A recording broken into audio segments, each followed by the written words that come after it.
Bonjour, je suis Anna Sambelli. Voici une nouvelle journée du défi Ho'oponopono. Alors, une petite citation de je ne sais pas qui aujourd'hui. Lorsque ton passé t'appelle, ne réponds pas, il n'a rien de nouveau à te dire. Alors, c'est très bien les citations, mais il y en a qui vraiment ne veulent pas dire grand-chose.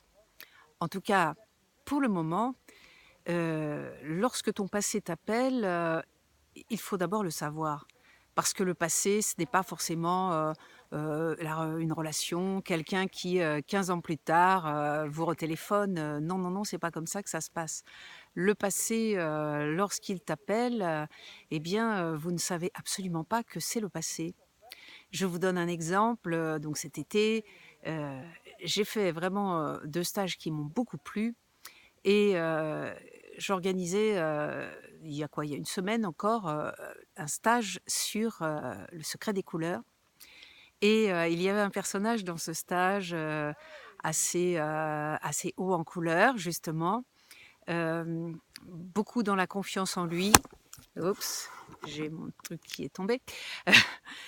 Beaucoup dans la confiance en lui et très sûr de lui, en fait, et c'était bien sûr le fruit d'un travail. On se doute bien que c'était pas du tout comme ça, quand il était jeune. Sauf que tous ceux qui ont, une problématique non résolue à, se montrer, être confiant, être visible, en ont, immédiatement pris ombrage. Alors, comment savoir que ça, c'est le passé qui t'appelle? Eh bien, c'est justement lorsque tu es activé. Et donc il a fallu que je traite avec ça parce que, en même temps, c'était, un homme fort sympathique, qui avait beaucoup de qualités, beaucoup de sensibilité et pourtant qui générait autour de lui et en même temps beaucoup d'amitié et en même temps beaucoup de rejet. Et heu, je me suis demandé un moment, ce que ça venait, toucher chez moi au niveau du passé. J'ai bien senti que, le passé, m'appelait à ce moment-là. Eh bien, le plus étonnant, c'est que, j'ai découvert, en fait, une terrible croyance à l'intérieur de moi que cet homme incarnait et qui était: si tu as trop confiance en toi, si tu es trop visible et si tu montres trop comment tu t'en sors bien, eh bien, tu perds, l'affection de tes proches. Oh, c'était la catastrophe à l'intérieur. Je n'ai jamais imaginé que j'avais encore cette croyance. Eh bien, je l'avais encore. Et cet homme est venu l'incarner. Donc, vous voyez, parfois, on a l'impression que c'est de la nouveauté, alors que c'est justement le passé. Donc, cette citation, pour moi, n'est pas du tout juste. Le passé a bien sûr des choses qui ne sont pas nouvelles, mais qui sont prêtes à être nettoyées avec Ho'oponopono.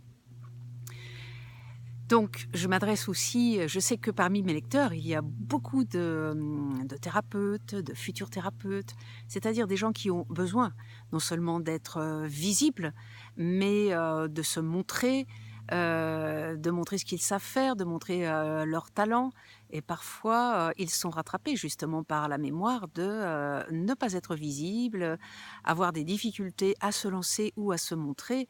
Eh bien, voilà, une petite citation, qui va, les en tout cas leur proposer de faire, Ho'oponopono sur la visibilité parce que finalement, moi aussi ça m'arrive de me dire: «Oui, tu n'as pas fait assez ci, tu n'as pas fait assez ça, tu ne t'es pas, heu, tu as besoin de montrer aussi qui tu es puisque tu as des choses à partager, autant que les gens le sachent».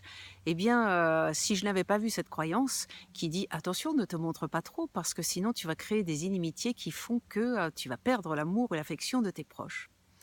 Donc peut-être que derrière, votre propre peur de la visibilité, de vous montrer, d'être, sous les feux de la rampe et en première loge, eh bien, peut-être se cache-t-il, ce genre, de croyances, que beaucoup de monde partage, comme si c'était, ou la réussite ou l'amour et en fait, bah, oui, c'est une croyance.